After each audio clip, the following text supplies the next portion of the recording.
கிறிஸ்துக்குள் பிரியமானவர்களே, கர்த்தரும் இரட்சகருமாய் இயேசு கிறிஸ்துவின் ஈடியேற்ற நாமத்தினாலே உங்கள் யாவருக்கும் என் அன்பின் வாழ்த்துக்களை தெரிவித்துக் கொள்கிறேன். தேவன் அருளிய அப்பம் பிரேயர் மினிஸ்ட்ரி சேனல் மூலியமாக உங்களோடு சந்திப்பதில் மிகுந்த மகிழ்ச்சி அடைகிறேன். தினந்தோறும் அதிகாலை வேளையிலே 3 மணிக்கு பரிசுத்த வேதாந்தத்திலிருந்து ஒரு பகுதி நாம் தியானித்து நம்முடைய குடும்ப பாதுகாப்பிற்காக நாம் ஜெபித்து வருகிறோம். வேற தேசத்துல வேற சூழ்நிலை அதிகாலை வேளையில இணைந்திருக்கிறீங்க. அதிகாலை வேளையில அபிஷேகங்களை பெற்றுக்கொள்ள, தேவனுடைய கிருபை பெற்றுக்கொள்ள புதிய நாளுக்காக தினந்தோறும் கேளுங்கள். இந்த வருஷத்துல தேவன் நமக்கு தந்த வாக்கு தத்தம், சோதனை காலத்திற்கு தப்பும்படி நானும் உன்னை காப்பேன். ஹல்லேலூயா. வெளிப்படுத்தின விசேஷம் 3ஆம் அதிகாரம் 10ஆம் வசனம் எழுதப்பட்டிருக்கு. ஆன்லைன் மூலியமாக தேவன் அருளிய அப்பம் மினிஸ்டர் மூலியமா யாரெல்லாம் இணைந்து கேட்கிறீங்களோ, இந்த வருஷத்துக்காக தேவன் நமக்கு தந்த வாக்கு தத்தம், சோதனை காலத்திற்கு தப்பும்படி நானும் உன்னை காப்பேன். ஹல்லேலூயா. இன்னைக்குள்ள செய்தி என்ன அப்படின்னா, மார்க் எழுதின சுவிசேஷம் 11ஆம் அதிகாரம் 25, 26 ஆகிய வசனங்கள்.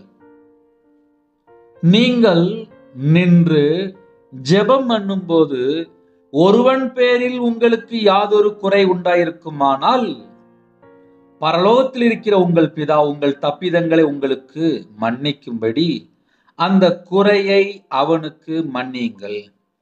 நீங்கள் மன்னியாதிருப்பீர்களானால் பரலோகத்தில் இருக்கிற உங்கள் பிதாவும் உங்கள் தப்பிதங்களை மன்னியாதிருப்பார் என்றார். ஹல்லேலூயா. ஒரு முக்கியமான செய்தி, ஒரு நல்ல செய்தி.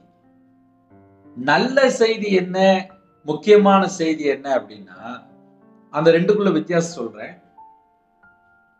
நல்ல செய்தி என்ன அப்படின்னா, ஏன் பாவத்தெல்லாம் பரலோகத்துல பிதா மன்னிப்பார், அது நல்ல செய்தி. இன்னொரு பக்கம் ஆப்போசிட் என்ன அப்படின்னா, நம்ம இன்னும் யாரையாவது மன்னிக்காம இருக்கிறோமா? இன்னைக்கு இதை வச்சுதான் தலைப்பு, இதை வச்சுதான் நம்ம பேச போறோம். நீங்கள் நின்று ஜெபம் பண்ணும் போது, இப்போ எல்லா தேசத்துல ஜனங்களுமே ஜெபிக்க ஆரம்பிச்சிட்டாங்க. சில தேசத்துல கையில பைபிள் எடுத்து வாசிக்க ஆரம்பிச்சிட்டாங்க. யூடியூப்ல ஆன்லைன்ல நிறைய பாட்டு கேட்பாங்க, அதனால வாயில 2 பாட்டு வந்துடும். எல்லாம் சரிதான். ஆனா இருதயத்துல பார்த்தா கசப்பு, வெறுப்பு, பகை, எரிச்சல், கோபம் இதெல்லாம் உள்ள வச்சுட்டு தானே 24 மணி நேரம் சுத்துறாங்க. 24 மணி நேரம் இயேசுவோட நடங்க அப்படின்னா 24 மணி நேரம் கசப்போட நடக்கிறாங்க, 24 மணி நேரம் எரிச்சலோட நடக்கிறாங்க, 24 மணி நேரம் பகையோட வாழ்றாங்க, 24 மணி நேரம் மன்னிக்க முடியாத ஒரு சுபாவத்தோடு வாழ்றாங்க. இவங்க வாழ்க்கையில தடை இருக்குமா இருக்காதா? நீங்களே சொல்லுங்க. நான் கிறிஸ்டியன் அப்படின்னு சொல்லிடலாம், நான் வேதக்காரன் சொல்லிடலாம், நான் ரட்சிக்கப்பட்டுட்டேன்னு சொல்லிடலாம், நான் விசுவாசின்னு சொல்லிடலாம், நான் கர்த்தருக்காக ஊழியம் செய்யறேன்னு கூட சொல்லிடலாம்.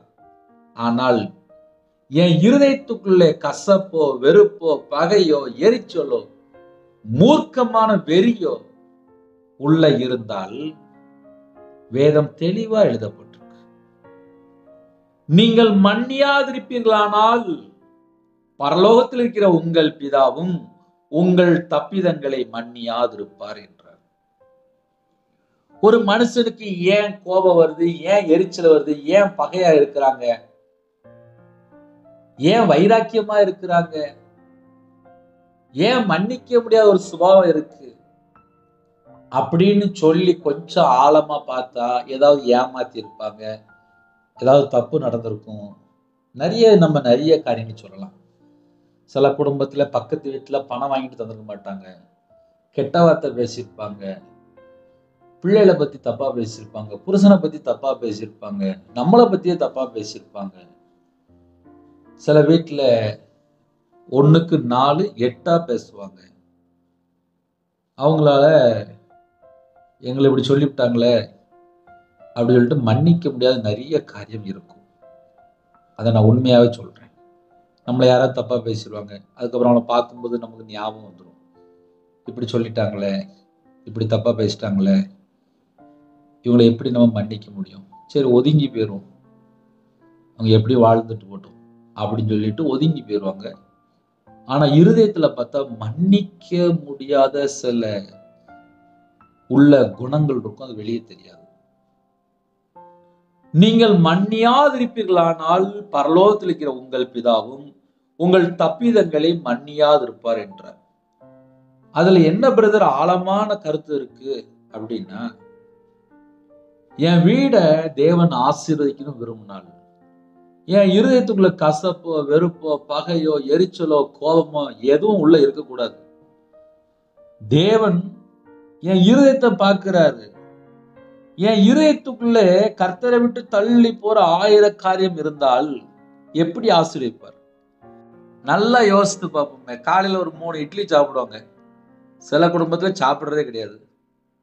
சில குடும்பத்துல மத்தியானம் சாப்பிடுவாங்க, ராத்திரி கிடைச்சா சாப்பிடுவாங்க.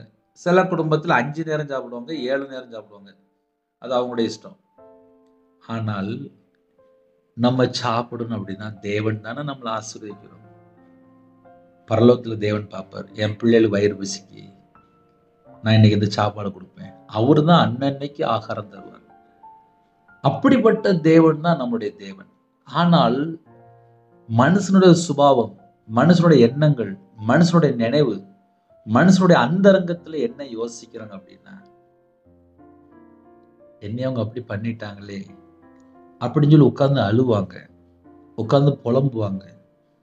ஐயோ என்னை ஏமாத்திட்டாங்களே, ஐயோ என்னை ஏமாத்திட்டாங்களே, ஐயோ என்னை கைவிட்டுட்டாங்களே.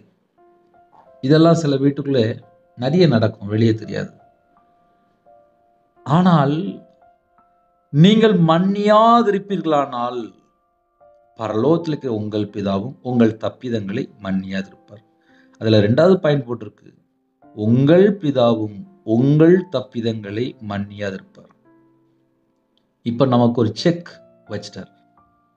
நீ அவனை மன்னிச்சா நான் உன்னைய மன்னிப்பேன், நீ அவளை மன்னிச்சா நான் உன்னைய மன்னிப்பேன், நீ அவளை மன்னிக்காம இருந்தன்னா நானும் மன்னிக்காம இருப்பேன், நீ அவனை மன்னிச்சிட்ட அப்படின்னா நானும் உன்னைய மன்னிச்சிருவேன். இப்படிதான் பைபிள் எழுதப்பட்டிருக்கு.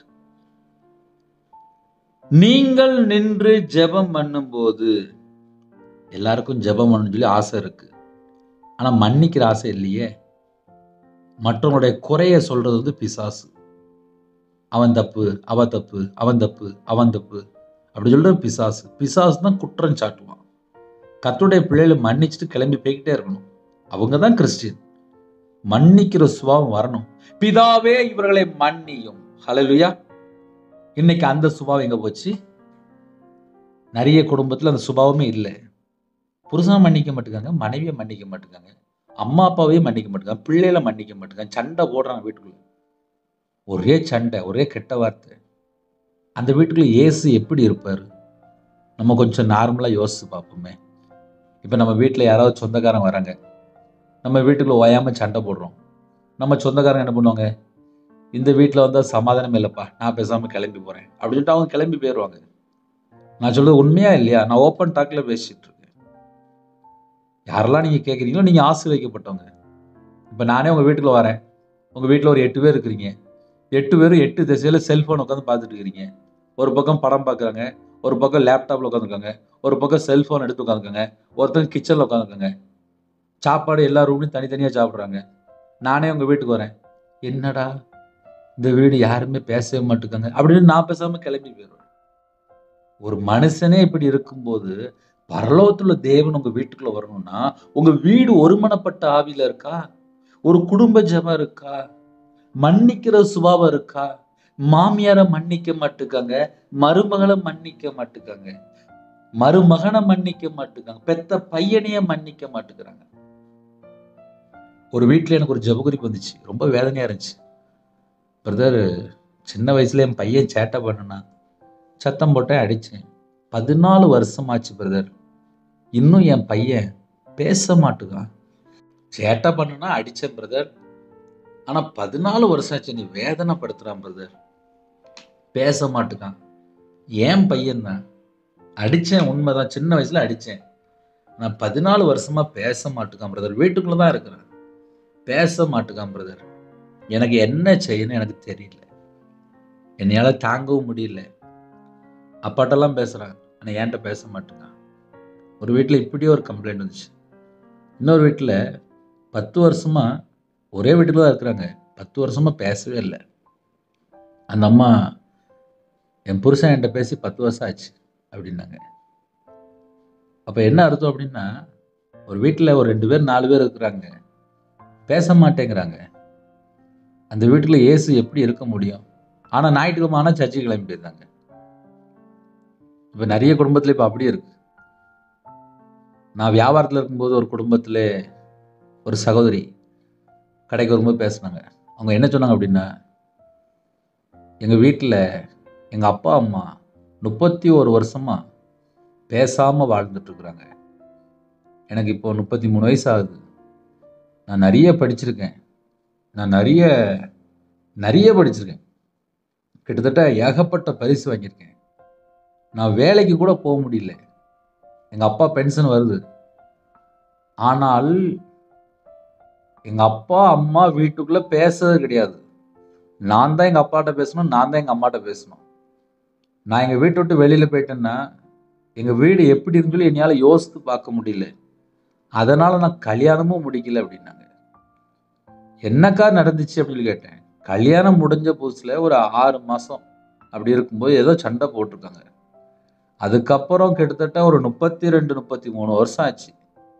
அந்த வீடு அப்படியே தான் இருக்கு. ஆக மொத்தம் 31. எங்கள் அப்பா எங்கள் அம்மாட்ட பேசணும் இது வரைக்கும் பார்த்ததே இல்லை அப்படிங்கிறாங்க. அந்த அளவுக்கு வைராக்கியம். இன்னொரு குடும்பத்தில் 5 வருஷமா மகள் அம்மாட்ட பேசல. இப்படிலாம் வைராக்கியம் இருந்துச்சு அப்படின்னா அந்த குடும்பம் எப்படி ஆசீர்வாதமா இருக்கும்? நம்ம நார்மலா யோசித்து பார்ப்போம். காலை வேளையில நீங்களாம் ஆசீர்வதிக்கப்பட்டவங்கப்பா. அழகா உங்க செல்போன்ல அழகா நீங்க வீடியோ கேட்குறீங்க. இன்னைக்கு உள்ள செய்தி அழகா கேட்குறீங்க. நீங்களாம் ஆசீர்வதிக்கப்பட்டவங்க. நீங்கள் நின்று ஜெபம் பண்ணும்போது ஒருவன் பேரில் உங்களுக்கு யாதொரு குறை உண்டாயிருக்குமானால், ஒருவன் பேரில் என்று எழுதப்பட்டிருக்கு. யாராவது தனிப்பட்ட யார் பேர்லயாவது உங்களுக்கு யாதொரு குறை, அவங்க அப்படி பண்ணிட்டாங்களே, அவங்க இப்படி பண்ணிட்டாங்களே, அவங்க இதை செஞ்சிட்டாங்களே, அவங்க அதை செஞ்சிட்டாங்களே. எல்லார் வீட்லயும் ஏதோ ஒரு காரியத்துல யாராவது ஏமாத்திருப்பாங்க. ஒரு 4 மாசம் முன்பா ஒரு ஜெபக்குறிப்பு வந்துச்சு. என்ன ஜெபக்குறிப்புன்னு சொல்லி கேட்டேன். 3 பவுன் நகையை கலத்தி கொடுத்தேன். 1 மாசம் ஆச்சு. என் புருஷன் அப்பதான் புதுசா வாங்கியிருந்தாரு. கொடுத்தேன், 3 நாள்ல தரேன்னாங்க. இப்போ போனே எடுக்க மாட்டேங்கிறாங்க. என் புருஷனுக்கு தெரியாம கொடுத்துட்டேன். நான் இப்போ பாஸ்டிங் போட்டு பிரேயர் பண்ணிட்டு இருக்கேன் அப்படின்னாங்க. யாதொரு குறை உண்டாயிருக்குமானால், நிறைய குடும்பத்துல பணம் கொடுத்து வரமாட்டுக்கு, நகை கொடுத்து வரமாட்டுக்கு, இருதயம் ஃபுல்லா ஒரே வேதனை, ஒரே குறை. ஐயோ அவன் அப்படி பண்ணிட்டானே, ஐயோ அவங்க அப்படி பண்ணிட்டாங்களே. சில குடும்பத்துல வேலைக்காக லஞ்சம் கொடுத்துருக்காங்க. வெளிநாட்டு போறதுக்காக ஏதோ ஒரு பிரைவேட் கம்பெனியில் ஏதாவது ஒரு பெரிய பெரிய வேலை வேணும், பெரிய பெரிய போஸ்ட் வேணும், இல்லை ஒரு டிரான்ஸ்ஃபர் வேணும், எங்கேயாவது யார்ட்டையாவது கொஞ்சம் ரூபாயை கொடுத்து பார்க்குறாங்க. லஞ்சம் கொடுத்து பார்க்குறாங்க. லஞ்சம் கொடுக்குற இடத்துல ஏசு இருப்பாரா? யோசித்து பார்ப்போமே. பிசாசு தான் லஞ்சம் கொடுக்க வைக்கும். லஞ்சம் வாங்குறதும் பிசாசு தான், லஞ்சம் கொடுக்குறதும் அங்கே பிசாசு தான் இருக்கும். அந்த இடத்துல போய் எனக்கு அற்புதம் நடக்கல, அதிசயம் நடக்கல, என்னை ஏமாத்திட்டான்னு சொல்லி உட்காந்து புலம்பிட்டு இருப்பாங்க. இப்போ நிறைய குடும்பத்தில் என்ன நடக்கு அப்படின்னா, மனுஷனை நம்பி போய் கொடுத்து வந்து அதுக்கப்புறம் உட்காந்து அழுறது. என்னை ஏமாத்திட்டான், என்னை வச்சுட்டான். ஒரு ரோட்டில் இருக்கிற ஒரு தர்மம் எடுக்கிறவங்களுக்கு பசியா இருக்கிறேன் அப்படிம்பாங்க. அவங்களுக்கு போய் ஒரு 50 ரூபாய்க்கு சாப்பாடு வாங்கி கொடுக்க மாட்டாங்க. ஒரு பாஸ்டருக்கு ஒரு காணிக்கை கொடுக்க மாட்டாங்க. ஒரு சர்ச்சில் போய் சில குடும்பத்தில் காணிக்கை போட மாட்டாங்க. ஆனால் தனக்காக தனக்காக தனக்காக தனக்காக எத்தனை குடும்பத்தில் இருக்கிறாங்க. ஒரு குடும்பம் குட்டி பரலோகமா இருக்கணும் அப்படின்னா நம்ம இருதயம் கர்த்தரை சார்ந்திருக்கணும். இப்போ நான் கூட இவ்வளவு பேசுறேன். என் இருதயத்துக்குள்ளே நான் என்ன யோசிக்கிறேன், என் இருதயத்துக்குள்ள எப்படி இருக்கு? பரலோகத்தில் தேவன் பார்ப்பாரா, பார்க்க மாட்டாரா?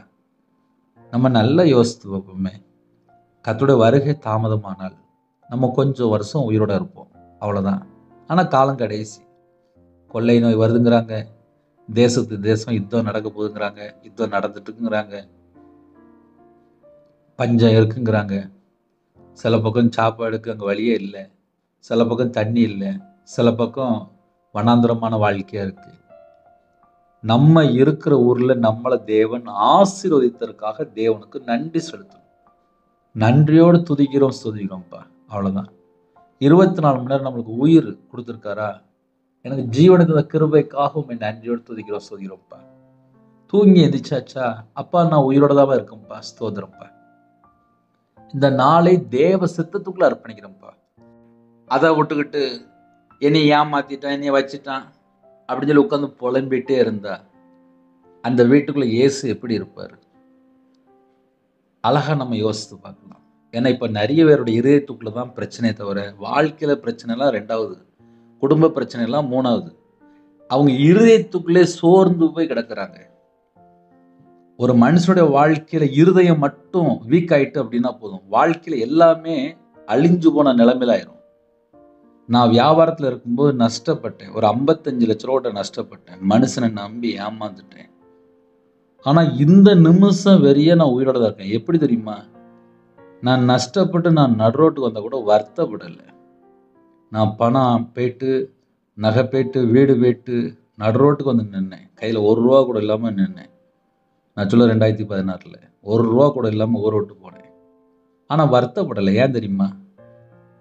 கையில பைபிள் எடுத்து வாசித்து பார்த்தா அவரே எனக்கு ஜீவனும் தீர்காயுசுமானவர் என்று எழுதப்பட்டிருக்கு. அந்த வார்த்தை மாம்சமாகி கிருபையினாலும் சத்தியத்தினாலும் நிறைந்தவராய் நமக்குள்ளே வாசம் பண்ணினார். நான் சொல்கிற வசனம் ஆவியாயும் ஜீவனுமாயும் இருக்கிறது. எவ்வளவு கிஃப்ட் தெரியுமா? அவருடைய வார்த்தையில இருக்கு வல்லமை, அவருடைய வார்த்தையில இருக்கு ஜீவன், அவருடைய வார்த்தையில ஆவி இருக்கு, அவருடைய வார்த்தையில கிருபை இருக்கு, அவருடைய வார்த்தை சத்தியமா இருக்கு. அந்த வார்த்தையை நம்ம கை கொள்ளும் போது நம்ம பரிசுத்தமாக்கப்படுகிறோம். இன்னைக்கு இந்த கால வேளையில் யாரெல்லாம் செய்தி கேட்கிறீங்களோ, உங்க இருதயம் சுத்திகரிக்கப்படணும். உங்க இருதயத்துல ஒரு சின்ன ஓட்டை இருக்குன்னு வச்சுக்கோங்களேன்.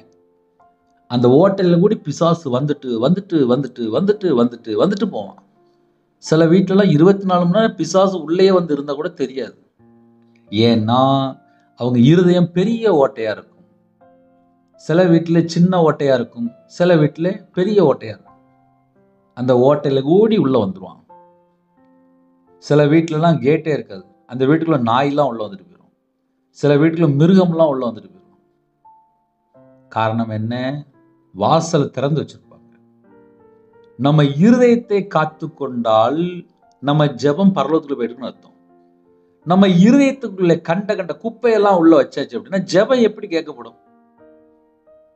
நானும் தான் இருக்கேன்ப்பா, சராசரி ஒரு மனுஷனா வாழ்ந்துட்டு இருக்கேன் அப்பா அப்படின்னு சொன்னோன்னு எப்படி கேட்கிறாரு? என் இருதயம் தேவனோடு கனெக்டிங்ல இருக்கா? என் இருதயத்துக்குள்ள நான் ஏதாவது குப்பை வச்சிருக்கானா? முதல்ல பரலோகத்துல தேவன் பார்ப்பாரு. முதல்ல உன் இருதயத்தை சுத்தப்படுத்துப்பா, உன் இருதயத்துக்குள்ள நீ என்னெல்லாம் வச்சிருக்க அப்படின்னு சொல்லுவாரு. அப்ப கடைசி காலத்துல நம்ம வாழ்றோம். நம்ம இருதயத்துக்குள்ளே கர்த்தரை விட்டு தள்ளி போற என்ன காரியம்லாம் நம்ம இருதயத்துக்குள்ள வச்சிருக்கிறோம். ஒருவன் பேரில் உங்களுக்கு யாதொரு குறை உண்டாயிருக்குமானால், இன்னைக்கு நிறைய குடும்பத்துல என்ன நடக்கும் அப்படின்னா, ஐயோ என் புருஷன் அப்படி இருக்கிறானே, என் புருஷன் அப்படி இருக்கிறானே, என் புருஷன் அப்படி இருக்கிறானே, என் பிள்ளை அப்படி இருக்காளே, என் பிள்ளை அப்படி இருக்காளே, இப்படியே 24 மணி நேரம் குழம்பி குழம்பி குழம்பி குழம்பி பைத்தியமே பிடிச்சிடும். நல்லா யோசித்து பாருங்க. தேவன் என் கணவரை பார்த்துக்கிடுவாரு, என் பையனை தேவன் பார்த்துக்கிடுவாரு, என் பிள்ளைய தேவன் பார்த்துக்கிடுவாரு, எங்க அம்மா அப்பாவை தேவன் பார்த்துக்கிடுவாரு. இப்படி ஒரு மனுஷன் ஒரு முடிவுக்கு வரணும். அதை விட்டுட்டு நம்ம இருதயத்துல நம்மளே யோசித்து யோசித்து யோசித்து நிறைய குடும்பத்துல மனநல பாதிக்கப்பட்ட ஸ்டேஜ்ல போயிட்டாங்க. என்னன்னு சொல்லி கேட்டா, பிள்ளை குறித்து ரொம்ப பாரம், பையனை குறித்து பாரம். 24 மணி நேரம் இப்படியே யோசிச்சுட்டு இருந்தா என்ன ஆகும்? அழகா வசனம் தெளிவா எழுதப்பட்டிருக்கு. ஒருவன் பேரில் உங்களுக்கு யாதொரு குறை உண்டாயிருக்குமானால், ஒரு புருஷன் பேர்லயோ இல்ல மாமியார் பேர்லயோ இல்ல மருமக பேர்லயோ இல்ல மருமகன் பேர்லயோ இல்ல சொந்தக்காரன் பேர்லயோ இல்ல யாரோ அவங்களை ஏமாத்தி இருப்பாங்க, நண்பரா இருக்கலாம், தெரியாதவங்களா இருக்கலாம், தெரிஞ்சவங்களா இருக்கலாம். யாதொரு குறை உண்டாயிருக்குமானால், அந்த வேர்டெல்லாம் அவ்வளவு முக்கியம். யாதொரு குறை உண்டாயிருக்குமானால், ஏதாவது ஒரு குறை இருக்கா? அதெல்லாம் நம்ம என்ன செய்யறோம்? சில குடும்பத்துல ஞாபகமா இதயத்துல கொண்டு ஒளிச்சு வச்சிருப்பாங்க. 2022 அப்படி பண்ணிட்டா, 2012 அப்படி பண்ணிட்டா.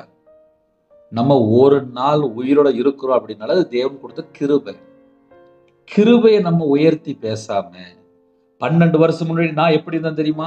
24 வருஷம் முன்னாடி நான் எப்படி தான் தெரியுமா, நான் எப்படி சின்ன வயசுல படிச்சேன்னு தெரியுமா? இதெல்லாம் வேஸ்ட். கர்த்தர் தான் என்னை படிக்க வச்சார். கர்த்தர் தான் எனக்கு ஒரு வேலை கொடுத்தார். கர்த்தர் மட்டும்தான், கர்த்தர் மட்டும்தான். கர்த்தரை உயர்த்த உயர்த்த உயர்த்த உயர்த்த உங்க வாழ்க்கை உயர்த்தப்படும். ஆனால் இன்னைக்கு நிறைய குடும்பத்துல என்ன நடக்கும் அப்படின்னா, தன்னை பெருமையா பேசுவாங்க, மற்றவங்களை அற்பமா பேசுவாங்க, மற்றவங்களை குறையா பேசுவாங்க. அவன் அப்படி, அவ அப்படின்னு சொல்லி பிரிச்சு பேசுவாங்க. அவங்களுடைய வாழ்க்கையில வனாந்தரமான வாழ்க்கையா இருக்கும். வனாந்தரம்னா என்ன தெரியுமா? அங்க யாருமே இருக்க மாட்டாங்க. ஒரு தனி மரமா ஒரு காட்டுக்குள்ள போயிட்டு இருப்பாங்க. அவங்க கூட யாருமே வர மாட்டாங்க. ஏன்னா இவங்களுடைய மனசுலதான் அவ அப்படி, அவன் அப்படி, அவங்க அப்படி, இவங்க அப்படின்னு சொல்லி ஏகப்பட்ட வேற குழப்பி குழப்பி குழப்பி அவங்களோட வாழ்க்கையை வறுமையா மாறிடும். ஒரு மனுஷனோட வாழ்க்கையில ஏன் வறுமை வருது? ஏன் செழிப்பா இருக்கிறாங்க? ஏன் கர்த்தர் கூட இருக்கிறாரு? ஏன் கர்த்தர் கூட இருக்கல அப்படின்னு சொல்லி பிரிச்சு பார்த்தால், ஒரு மனுஷனோட இருதயத்துக்குள்ளே நிறைய கணக்கு போட்டு வச்சிருப்பாங்க. அந்த பிரதர் இப்படி, அந்த சிஸ்டர் இப்படி, நான் அன்னைக்கு பார்க்கும்போது அவங்க அப்படி இருந்தாங்க அப்படின்னு சொல்லி யாரு மேலேயாவது யாதொரு குறை உண்டாயிருக்குமானால், இன்னைக்கு செய்தி கொஞ்சம் ஆழமா போயிட்டு இருக்கு. யாதொரு குறை உண்டாயிருக்குமானால், எந்த ஒரு குறை உண்டாயிருக்குமானால், அப்ப நம்ம என்ன செய்யணும் அப்படின்னா, அவங்க தெரியாம இருக்காங்கப்பா, அவங்க அறியாம இருக்காங்க, அவங்கள மன்னிச்சிருங்கப்பா.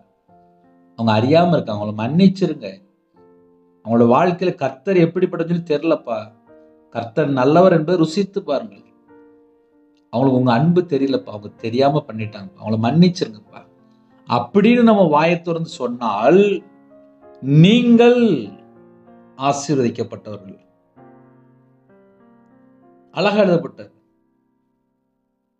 வசனம், தெளிவா எழுதப்பட்டிருக்கு. மன்னிச்சா மன்னிச்சிருவாராம். மன்னியாதிருப்பீர்களானால் உங்கள் பிதாவும் உங்கள் தப்பிதங்களை மன்னியாதிருப்பார். அப்ப நம்ம ஜெபம் பண்ணும்போது நம்ம இருதயத்துக்குள்ளே முதல்ல நம்ம என்ன யோசிக்கிறோம்? இன்னைக்கு உங்க ஜெபத்துக்கு பதில் வரணுமா? பதில் வரும். எப்ப தெரியுமா? உங்க இருதயத்துக்குள்ள கசப்போ, வெறுப்போ, பகையோ, எரிச்சலோ, கோபமோ எதுவுமே இல்ல, என் இருதயத்துக்குள்ள இயேசு மட்டும்தான் இருக்கிறாரு அப்படின்னு ஒரு சாட்சி சொல்லணும். இன்னைக்கு நிறைய குடும்பத்துல என்ன பிரச்சனை? ஒரே கண்ணீர் வாழ்க்கை, ஒரே வேதனை. என்ன காரணம்? அவங்க இருதயத்துக்குள்ள யாரையாவது யோசிச்சு உட்கார்ந்து அழுதுட்டு இருப்பாங்க, உட்கார்ந்து புலம்பிட்டு இருப்பாங்க. இப்ப நிறைய குடும்பத்துல ஒரு 50 வயசு 60 வயசு இருக்கும். என் பிள்ளை என்னைய போட்டுட்டு போயிட்டா, என் புருஷன் என்னைய விட்டுட்டு போயிட்டான். சில குடும்பத்துல விதவையா இருப்பாங்க, உட்கார்ந்து கண்ணீர் வடிச்சு அழுதுட்டு இருப்பாங்க. என்னன்னு சொல்லி பார்த்தா 5 வருஷமா இருக்கும், 2 வருஷமா இருக்கும், 7 வருஷமா இருக்கும். என்னைய விட்டுட்டு போயிட்டாரு, என்னைய விட்டு போயிட்டு சொல்லி உட்கார்ந்து அழுதுட்டே இருப்பாங்க. உங்க கூட கர்த்தர் இருக்கிறார், அந்த நம்பிக்கை வரணும். ஏன் சில குடும்பத்துல பலவீனம் வருது, வியாதி வருது, சுகர் வருது, பிரஷர் வருது, ஹார்ட் அட்டாக் வருது? ஏன் பின்னாடி ஏன் பெரிய பிரச்சனை வருது அப்படின்னா, அவங்க இருதயத்துல உட்கார்ந்து வேற எதையா உட்கார்ந்து யோசிச்சுட்டே இருப்பாங்க. நான் நிறைய நேரம் சொல்லியிருக்கேன், என் வாழ்க்கையில கிட்டத்தட்ட ஒரு 1/2 கோடி ரூபாய் அழிச்சிருக்கேன்னு சொன்னேன். 1/2 கோடி ரூபாய் அழிச்சாலும் நான் சந்தோஷமா இருக்கேன். என்ன காரணம்? என் கூட இயேசு இருந்தால் சந்தோஷம், அவருடைய கிருபையை நான் பெற்றுக்கொண்டா சந்தோஷம், சத்தியத்துல நடந்தா சந்தோஷம், தேவனுடைய வார்த்தைக்கு கீழ்ப்படியும் போது பரிசுத்தம், மனம் திரும்பும் போது பாவ மன்னிப்பு. விசுவாசிக்கிறேன், ஆனா அதோட கூட சேர்ந்து நான் எப்படி நடக்கணும்பா? உங்க வார்த்தைக்கு நான் கீழ்ப்படிந்து நடக்கணும்பா, எனக்கு கிருபை தாங்கப்பா. விசுவாசிக்கிறவன் அப்படின்னு சொல்லி எழுதிட்டு, அவன் நான் செய்யற கிரியைகளை தானும் செய்வான் அப்படின்னு சொல்லி எழுதப்பட்டு. இன்னைக்கு நம்ம விசுவாசிக்கிறோம், அவர் என்ன செஞ்சாரோ அதே போல வாழ ஆரம்பிக்கணும். நிறைய குடும்பத்துல ஜெபம் பண்றாங்க, ஆனா இருதயத்துக்குள்ள கசப்பு, வெறுப்பு, பகை, எரிச்சல், கோபம், சண்டை, பகை, மன்னிக்க முடியாத சுபாவங்களை வச்சுட்டு தான் ஜெபம் பண்றாங்க. அதனாலதான் நிறைய குடும்பத்துல பிரச்சனை, போராட்டம். நீங்கள் நின்று ஜெபம் பண்ணும் போது ஒருவன் பேரில் உங்களுக்கு யாதொரு குறை உண்டாயிருக்குமானால், பரலோகத்தில் இருக்கிற பிதா, உங்கள் தப்பிதங்களை உங்களுக்கு மன்னிக்கும்படி அந்த குறையை அவனுக்கு மன்னியுங்கள், அந்த குறையை அவனுக்கு மன்னியுங்கள், அந்த குறையை அவனுக்கு மன்னியுங்கள். அந்த குறையை அவனுக்கு மன்னியுங்கள். அவருடைய வார்த்தைக்கு கீழ்ப்படிந்தால் ஆசீர்வாதம். அவருடைய வார்த்தைக்கு கீழ்ப்படிந்தால் ஆசீர்வாதம். ஆசீர்வாதம் அப்படின்னா எல்லாருக்கும் உண்டு. கீழ்ப்படிந்தால் ஆசீர்வாதம். எந்த வசனத்துக்கு கீழ்ப்படியணும்? அந்த குறையை அவனுக்கு மன்னியுங்கள். அந்த குறையை அவனுக்கு மன்னியுங்கள். அந்த குறையை அவனுக்கு மன்னியுங்கள். நீங்க மன்னிச்சிட்டீங்கன்னா உங்கள் பரமபிதா உங்களையும் மன்னிப்பார். நீங்க மன்னிக்க மாட்டேன்னு சொல்லி அடம்பிடிச்சால் உங்கள் பரமபிதா உங்களுடைய தப்பிதங்களையும் மன்னியாதிருப்பார். அப்ப எவ்வளவு முக்கியமான செய்தி! இப்படிப்பட்ட வசனத்தை நம்ம காலவேளை தியானிக்கும் போது நம்ம இருதயத்துக்குள்ளே தேவையில்லாம ஏதாவது குப்பை இருக்கா?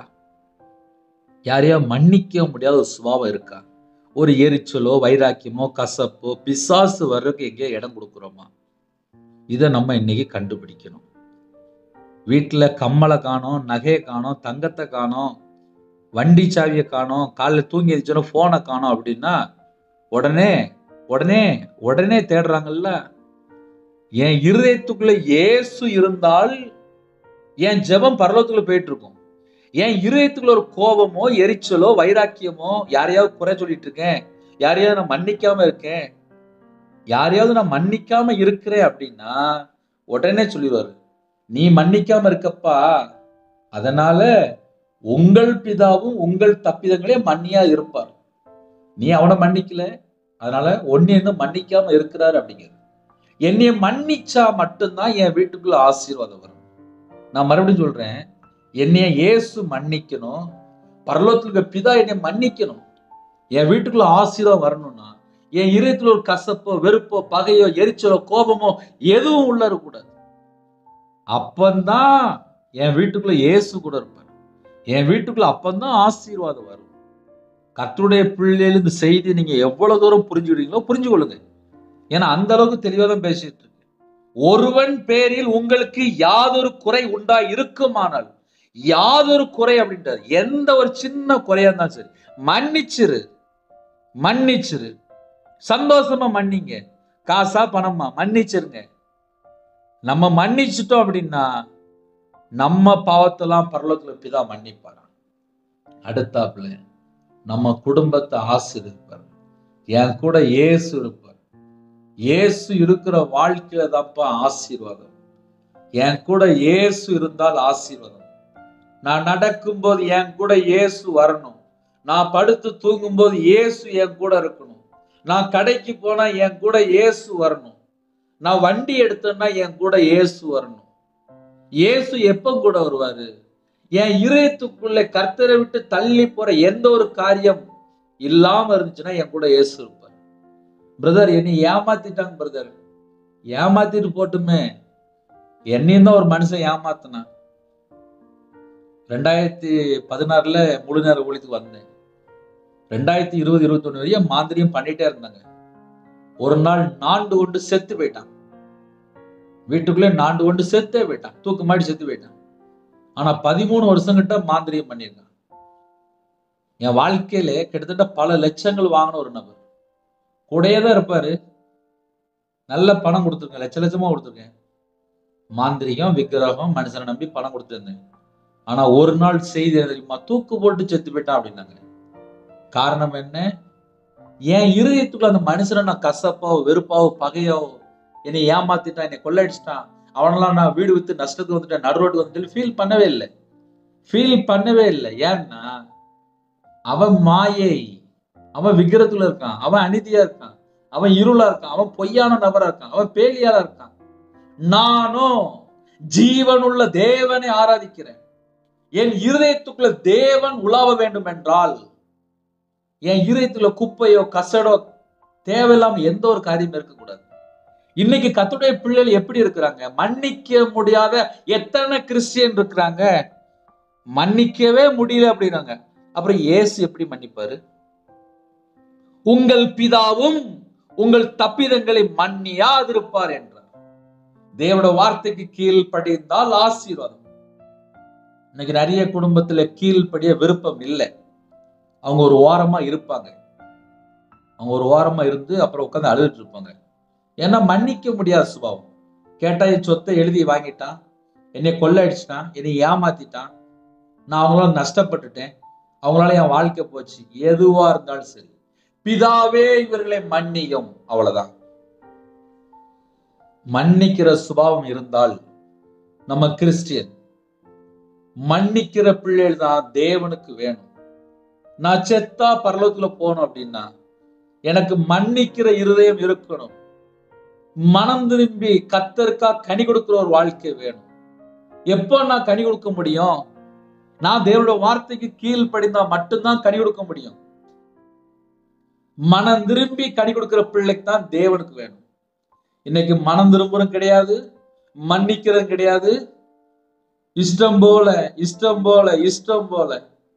அப்புறம் வீட்டுக்குள்ள தரித்திரம், கஷ்டம், பிரச்சனை, பாடு, உபத்திரம். காரணம் என்ன? கர்த்தரை விட்டு தள்ளி போற 1000 காரியங்கள். ஒரு மனுஷனுடைய வாழ்க்கையில 24 மணி நேரம் வாழ்க்கையில கர்த்தரை சொந்த ரட்சரா ஏற்றுக்கொண்டு கர்த்தருக்கா வாழ்ந்தால் ஆசீர்வாதம். இல்ல பிரதர், என் மாமியாரெல்லாம் நான் மன்னிக்கவே முடியாது. என் மாமியார் என்னை 10 வருஷம் கொடுமைப்படுத்திட்டாங்க. என் மாமியாரை மட்டும் நான் மன்னிக்கவே மாட்டேன். என் மருமக என்னை வீட்டை விட்டு அனுப்பிட்டா, என் பையனை விட்டு பிரிச்சுட்டா, என் மருமகளை மட்டும் நான் மன்னிக்கவே மாட்டேன். என்னை அந்த மனுஷன் ஏமாத்திட்டான், அவனால நான் இன்னைக்கு நடுரோட்ல நிக்கிறேன். இப்படி நிறைய செய்திலாம் உள்ள வந்துகிட்டே இருக்கும். மன்னிச்சா உங்களை மன்னிப்பாராம், மன்னிக்க மாட்டேன்னு சொல்லி அடம் பிடிச்சு உட்கார்ந்துட்டு இருந்தா அவரும் உங்களை மன்னிக்க மாட்டார். இதான் இன்னைக்குள்ள செய்தி. ஹல்லேலூயா. புதிய நாளுக்காக கண்களை மூடி நாம் ஜெபம் செய்வோம். கிருபை மகிமை அந்த பரிசுத்தமுள்ள நல்ல பிதாவே, உம்மை நன்றியோடு துதிக்கிறோம்ப்பா. உங்க நாம மகிமைப்படட்டும். எங்க வாழ்க்கையில நாங்க கர்த்தரை விட்டு எங்கெல்லாம் தள்ளி போய் வாழ்ந்துட்டு இருக்கிறோமோ அந்த பாவத்தை மன்னிச்சிருங்கப்பா. ஒருவன் பேரில் உங்களுக்கு யாதொரு குறை உண்டாயிருக்குமானால் என்று சொன்னீங்கப்பா. யாதொரு குறை உண்டாயிருக்குமானால் இந்த செய்தி யாரெல்லாம் கேட்டுட்டு என் இருதயத்துக்குள்ள இந்த வசந்த மூலியமா என்கிட்ட பேசினாரு, நான் உங்களை மனப்பூர்வமா மன்னிச்சிருந்தேன், நான் உங்களை மனப்பூர்வமா மன்னிச்சிருக்கேன்னு சொல்லி யாரெல்லாம் சொல்றாங்களோ அந்த பிள்ளைகளை நீங்க மன்னிச்சிருங்கப்பா. அந்த பிள்ளைகளை சொந்த ரட்சராக அப்பா உங்களை ஏற்றுக்கொண்டாங்கப்பா. என் இயேசு கிறிஸ்து ராஜா சொல்லிட்டாரு, நான் மன்னிச்சிருக்கேன். அப்படி இல்லை யாரெல்லாம் உங்களுடைய வார்த்தை கீழ்படுறாங்களோ அந்த குடும்பத்தை இன்னைக்கு ஆசீர்வதிக்கணும்ப்பா. இத்தனை வருஷம் என்னோட வாழ்க்கையில யாரை மன்னிக்க முடியாத சுபாவம் இருந்துச்சோ இன்னைக்கு அவங்க மன்னிக்கிறாங்களோ அவங்கள கர்த்தரை ஆசீர்வதிக்கணும்ப்பா. இந்த நாளை கனச கிருபைக்கா நன்றிப்பா. உங்க பிள்ளைகளோட நீங்க பேசுறீங்க, நன்றிப்பா. வேற வேற நாட்டுல இருக்கிறாங்க, வேற வேற சூழ்நிலை இருக்கிறாங்க, அவங்களோட நீங்க பேசுற ஒவ்வொரு வார்த்தைக்காக ஸ்தோத்திரம்ப்பா. நீங்க எங்க கூட பேசுறீங்க, அதுக்காக ஸ்தோத்திரம்ப்பா. உங்களை விட்டா எங்களுக்கு வேற யாரும் இல்லப்பா. உங்களை விட்டா எங்களுக்கு வேற யாரும் இல்லப்பா. நிறைய குடும்பத்துலாம் விதவையா இருக்காங்க, தனிமையா இருக்காங்க, திக்கற்ற பிள்ளையா இருக்காங்க, முதியோர் இடத்துல இருக்காங்க, தனித்தனியா வாழ்றாங்க. வெளிநாட்டுல இருக்கிறாங்க, வேற வேற இடத்துல வேலை பார்க்குறாங்க, தனித்தனியா வாழ்றாங்க. சில குடும்பத்துல கணவர் பேச மாட்டேங்காங்க, மனைவி பேச மாட்டேங்காங்க, பிள்ளைகள் பேச மாட்டேங்காங்க. யாரெல்லாமோ நம்பி நம்பி வாழ்ந்து இன்னைக்கு தனியா வாழ்றாங்கப்பா. நிறைய குடும்பத்துல இணைந்திருக்காங்க. அவங்களோட இதயத்துக்குள்ள என்னென்ன பாரம் இருக்கோ, என்னென்ன வேதனை இருக்கோ, என்னென்ன கசப்பு இருக்கோ எல்லாவற்றையும் நீக்கி போட்டுருங்கப்பா. நீக்கி போட்டுருங்க. நாங்க கர்த்தருடைய பிள்ளையா இருக்கணும்ப்பா. எங்க இதயத்துக்குள்ள நீங்க இருக்கணும்ப்பா. உங்களை விட்டு நாங்க எங்கெல்லாம் தள்ளி போனோமோ அந்த பாவத்தெல்லாம் மன்னிச்சிருங்கப்பா. எத்தனையோ காரியத்துல நாங்க தள்ளி போயிட்டோம்ப்பா. எங்களை மன்னிச்சிருங்கப்பா. எங்களை மன்னிச்சிருங்க. ஜெபிக்கிற எல்லா குடும்பமும் ஆசீர்வதிக்கப்படட்டும். எல்லா குடும்பமும் ஆசீர்வதிக்கப்படட்டும். உங்களுடைய பாதத்தில் அர்ப்பணிக்கிறோம். உமக்கு பிரியமானபடி நாங்க வாழணும்ப்பா. உங்க நாம மகிமைப்படட்டும். சிறு பிள்ளை முதல் கொண்டு முதியோர் வரை ஆசீர்வதிங்க. படிக்கிற பிள்ளைகள் ஃபர்ஸ்ட் ரேங்க் கர்த்தர் கிருபை செய்யுங்க. பிறந்த நாள் கொண்டாடுறாங்க, திருமண நாள் கொண்டாடுறாங்க, கர்த்தர் கரந்தொட்டு 100 மடங்கு ஆசீர்வதிங்க. ஜெப அபிஷேகம் தாங்க, தியானிக்கிற அபிஷேகம் தாங்க, துதிக்கிற அபிஷேகம் தாங்க, புது எண்ணெயில் அபிஷேகம் பண்ண விட்டு காண்டாமிருத்தது விளை தாங்க, கழுகுகளை போல சட்டைகளை விரித்து எழும்ப கிருபை செய்யுங்க. யாரெல்லாம் நான் ஒரு தனிமையா இருக்கேன், நான் ஒரு திக்கற்ற பிள்ளையா இருக்கேன், நான் ஒரு விதவையா இருக்கேன், எனக்கு யாருமே இல்லைன்னு சொல்லி யாரெல்லாம் கண்ணீர் வடிக்கிறாங்களோ இந்த நாளிலும் உங்க பிள்ளைகளை தூக்கி எடுங்க. தூக்கி எடுங்கப்பா. நீங்க தொட்டா போதும்பா, எங்க வாழ்க்கை மாறிடும். யாரெல்லாம் ஜெபிக்கணும் அந்த பிள்ளைகளை நீங்க தொட்டா போதும்பா. கண்ணீரோடு ஜெபிக்கிற குடும்பம் உண்டு. பிரதர், நான் பல லட்சங்கள் நான் நஷ்டப்பட்டுட்டேன், நான் நிந்தைகள் அவமானத்தோடு வாழ்றேன், என்னையால மன்னிக்க முடியாத ஒரு சுபாவம் இருக்கு. ஆனா இன்னைக்கு இந்த செய்தி கேட்டதுக்கப்புறம் நான் மன்னிச்சிட்டேன், என்னை இயேசு ஆசீர்வதிப்பாரா அப்படின்னு சொல்லி யாரெல்லாம் இணைந்திருக்காங்களோ அந்த குடும்பத்தை என் இயேசு கிறிஸ்து ராஜா ஆசீர்வதிக்கணும்பா. எங்க வாழ்க்கையிலே, எங்க இருதயத்துக்குள்ளே கர்த்தர் உலாவணும்பா. கர்த்தர் உலாவணும். நீங்க உலாவுற ஒரு இருதயமா மாறணும். எங்களுக்கு வேற எதுவுமே வேண்டாம்ப்பா. எங்களுக்கு வேற எதுவுமே வேண்டாம். மனுஷனை நம்பி நம்பி ஓடுனது போதும்பா. ஜெபிக்கிற குடும்பம் கர்த்தரால் ஆசீர்வதிக்கப்படட்டும். பலகணிகளை திறந்து ஆசீர்வதிங்க. பண்டகசாலை திறந்து ஆசீர்வதிங்க. எல்லா குடும்பமும் ஆசீர்வாதங்களை பெற்றுக்கொள்ளட்டும். நிறைய குடும்பத்துல இணைந்திருக்காங்க. கற்பத்தினியா ஜெபிக்கிறாங்க. கர்த்தர் மனமிறங்கி ஆசீர்வதிங்க. மாசமா இருக்குங்க, தாயம்பிள்ளையும் ஆசீர்வதிங்க. டெலிவரி கொடுப்பாங்க, கர்த்தர் கூட இருங்க, மீட்டு கொடுங்க. ஒவ்வொரு குடும்பத்தையும் கர்த்தர் சந்திங்க. அவங்களுடைய அப்பத்தையும் தண்ணீரையும் ஆசீர்வதிங்க. அவங்களுடைய கையின் கீழே ஆசீர்வதிங்க. அவங்களுடைய சிரசு மேலே ஆசீர்வாதத்தை வைங்கப்பா. பாத்திரம் நிரம்பி வெளியிட்டும், பண்டகசாலை நிரம்பி வெளியிட்டும். பலன்களை திறந்து ஆசீர்வதிங்க. ஆவிக்குரிய உணர்வான சகலமான ஆசீர்வாதம் பெற்றுக்கொள்ளட்டும். கர்த்தர் கூட இருங்க. கர்த்தரோட நாமம் மையப்படட்டும். தாழ்த்திரும், அர்ப்பணிக்கிறோம், கெஞ்சிக்கிறோம். வெளியில புறப்படுறாங்க, வாகனத்துல போறாங்க, கர்த்தர் வாகனத்தை பொருட்படுத்தணும். குடும்பத்துக்கு சிறு பிள்ளைகள் முதல் கொண்டு முதியோர் எல்லா குடும்பத்துக்கும் எந்த ஒரு சேதமும் வரக்கூடாதுப்பா. முன்னும் பின்னுமா பாதுகாப்பு தாங்க. தேவ தூதரை நிப்பாட்டுங்க. இந்த நாளைக்கான கிருபைக்காக 1000 மடங்கு உமக்கு நன்றி செலுத்திடும். உண்மை நன்றியோடு துதிக்க சொல்கிறோம். பிதா, குமாரன், பரிசுத்த நாமத்தினால் ஒவ்வொரு குடும்பம் முத்திரை போடப்படட்டும். உங்களோட இரத்த கோட்டைகளை வேலடித்து மூடி மறைத்து பாதுகாத்துள்ள தேவ சித்தம் மட்டும்தான் எங்க வாழ்க்கையில் நிறைவேறணும். தேவனுக்கு பிரியமானபடி மட்டும்தான் வாழணும். சுய சித்தம், ஜென்ம சுபாவம், மாம்சக்கிரியை எல்லாம் செத்த கிரியெல்லாம் இயேசு கிறிஸ்து நாமத்தினால் சுட்டு எறியப்படட்டும். தேவன் தமது குமாரனுடைய ஆவியை உங்கள் இருதயங்களை அனுப்பினார் என்று வசந்தபடி குமாரனுடைய ஆவியில நிரப்புங்க. கல்லான இருதயத்தை எடுத்து போட்டுங்க. சதையான இருதயத்தை தாங்க. உங்களுடைய நல்ல ஆவியை தாங்க. நாங்க கிறிஸ்துவுக்குள் இருக்கணும். நீங்கள் மரித்தீர்கள், உங்கள் ஜீவன் கிறிஸ்துவுக்குள் தேவனுக்குள் மறைந்திருக்கு என்று வேதத்தின்படி ஒவ்வொரு குடும்பத்தையும் உம்முடைய சமூகத்தில் அர்ப்பணிக்கிறோம். சகல குடும்பமும் என் இயேசு கிறிஸ்து நாமத்தினாலே ஆசீர்வதிக்கப்படட்டும், பலுகி பெருகட்டும். கர்த்தர் பொறுப்பெடுத்துங்க. விவசாயத்துக்கு போறாங்க, வியாபாரத்துக்கு போறாங்க, கம்பெனி போறாங்க, வேலைக்கு போறாங்க, ஆபீஸ்ல பார்க்குங்க, ஐடி ஃபீல்டில் பார்க்குங்க, வெளிநாட்டில் இருக்காங்க, கவர்மெண்ட் ஸ்டாஃப் ஜெபிக்கிறாங்க, அதிகாரிகள் ஜெபிக்கிறாங்க, தலைவர் ஜெபிக்கிறாங்க. எல்லாரையும் உங்களுடைய கரத்தில் அர்ப்பணிக்கிறோம். கால வேளையில போர்ட்ல போடுறாங்க, எல்லாரையும் உங்களுடைய கரத்தில் அர்ப்பணிக்கிறோம். கர்த்தர் எங்களுக்கு முன்பாக புறப்பட்டு போங்க. பஸ்ல போறாங்க, கார்ல போறாங்க, ட்ரெயின்ல போறாங்க. சில குடும்பத்திலே பிள்ளைகள் நிறைய இடத்துல வெளியில போயிட்டுருக்குறாங்க. எல்லாருக்கும் கர்த்தருடைய பாதுகாப்பு வேணும். இன்னைக்கு எந்தெந்த குடும்பத்துல கடன் நிமித்தமா போராடுறாங்களோ அந்த கடன் பிரச்சனைக்கு ஒரு முடிவு கொண்டு வாங்க. ஒவ்வொரு குடும்பத்தையுமே ஆசீர்வதிங்க. எத்தனையோ தேசத்துக்குள்ள இணைந்திருக்காங்க. எல்லா தேச ஜனங்களையும் கர்த்தர் ஆசீர்வதிங்க. வெளிநாட்டுல இருக்கிறாங்க, பாதுகாப்பு தாங்க. பிள்ளையோட தேவைகள் சந்திங்க. அவனுடைய இதயத்துல என்னென்ன பாரம் இருக்கோ எல்லா பாரத்தையும் எல்லாம் நீக்கி போட்டுருங்க. உமக்கு பிரியமானபடி நாங்கள் வாழணும். குறைகள் குற்றங்களை மன்னிச்சிருங்கப்பா. ஹாஸ்பிட்டல்ல அவசர சிகிச்சையில் இருக்காங்க, ஐசியூவில் இருக்காங்க. சரீரத்தில் பலவீனத்தோட காய்ச்சல், சளி, இருமல், வைரஸ்ல பாதிக்கப்பட்டிருக்காங்க. ஹார்ட் ப்ராப்ளம், சுகர், ப்ரெஷர், சில குடும்பத்தில் சொரியஸ் வியாதி, சில குடும்பத்தில் பிளட் கேன்சர், மார்புல கட்டி, சில குடும்பத்தில் கர்ப்பப்பையில பிரச்சனை, சில குடும்பத்தில் ட்ரீட்மெண்ட் எடுத்துட்டு இருக்காங்க, சில குடும்பத்தில் சரீரத்தில் பலவிதமான பிரச்சனை. சின்ன பிள்ளைகள் இன்பேட்டில் இருக்கு, ஆப்ரேஷன் டெலிவரி. சில குடும்பத்தில் எய்ட்ஸ் வியாதியில் பாதிக்கப்பட்டிருக்காங்க, கிட்னி பிரச்சனை பாதிக்கப்பட்டிருக்காங்க, ஸ்ட்ரோக்ல பாதிக்கப்பட்டிருக்காங்க. சில குடும்பத்தில் அலர்ஜி, சொரியஸ் வியாதியிலே பாதிக்கப்பட்டிருக்காங்க. எல்லா குடும்பத்தையும் உங்களுடைய பதவியில் அப்படின்னா யாரெல்லாம் கர்த்தரை சொந்த ரட்சரை ஏற்றுக்கொண்டு வாழ்றாங்களோ உங்களுடைய தழும்புள்ள கருத்தினால் தொட்டு சுகமாக்கித்தாங்க, பரிபூர்ணமா சுகமாக்கித்தாங்க. யாரெல்லாம் விசுவாசிக்கிறவங்க எல்லாம் கூடும் என்று எழுதப்பட்டிருக்கு. இந்த நாளிலும் ஜெபிக்கிற குடும்பத்தை கர்த்தர் தொடுங்க. உங்க நாம மகிமைப்படட்டும். உங்களுடைய தழும்புள்ள கருத்தினால் தொடுங்க. கர்த்தர் பொறுப்படுத்துங்க. அடியே நம்முடைய கரத்தில் அப்படினோம். தேவனர்லி அப்போ மினிஸ்டர் நம்முடைய கரத்தில் அப்படினோம். இரவும் போலுமாக அப்போ ஆன்லைன் மூலியமா செய்தி அனுப்புறதுக்கு கொடுக்கப்பட்ட கிருபைக்கு ஸ்தோத்திரம். ஜெபிக்கிற குடும்பத்துக்கு ஸ்தோத்திரம். தாங்குற குடும்பத்துக்கு ஸ்தோத்திரம். இரவும் போலுமா இணைந்திருக்கிற குடும்பத்துக்கு ஸ்தோத்திரம்.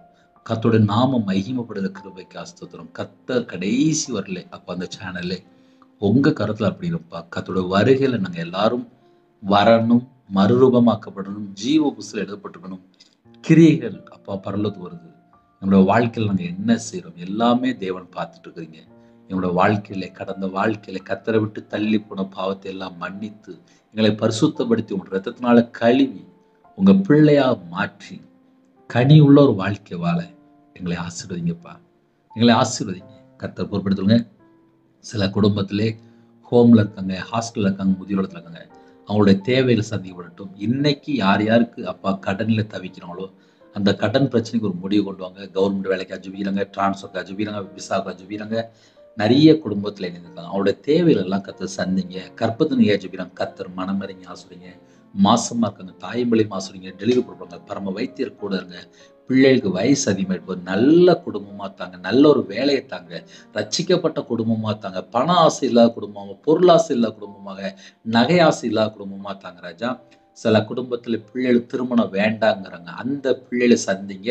திருமணம் முடிந்ததுக்கு அப்புறம் விபச்சார அடிமை, சந்தேகம், சில குடும்பத்துல அப்பா கோர்ட்டு கேஸ்ல அலையிறாங்க. சில குடும்பத்துல விக்கிர வழிபாடு, மாந்திரிகம், பிள்ளி சூன்யம், ஏவல்ல கட்டப்பட்ட நிலைமை, அந்த எல்லா செத்த கிரிலாம் இயேசு கிறிஸ்து நாமத்தினாலே இயேசு கிறிஸ்து ரத்தத்தினால சுட்டு எரிக்கப்படட்டும்.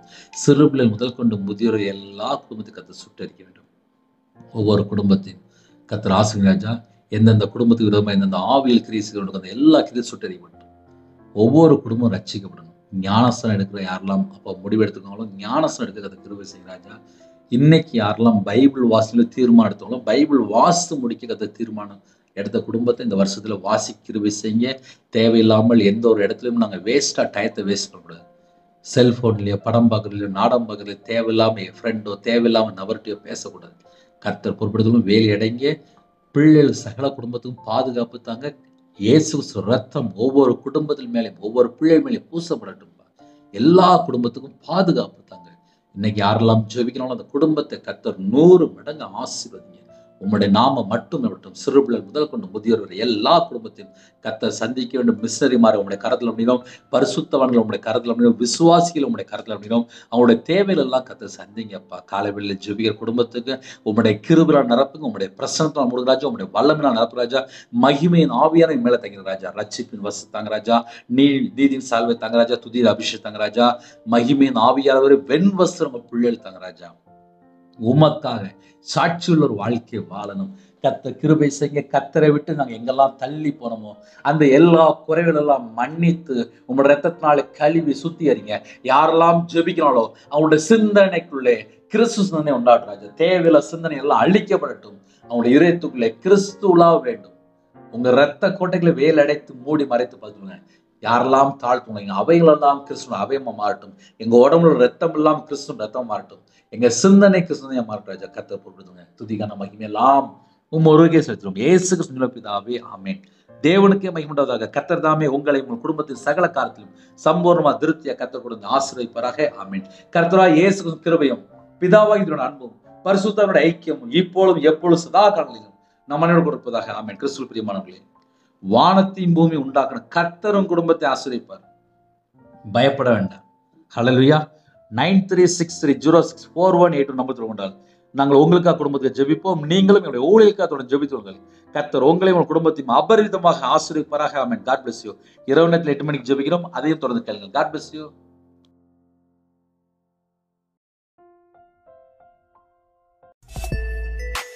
Thanks for watching.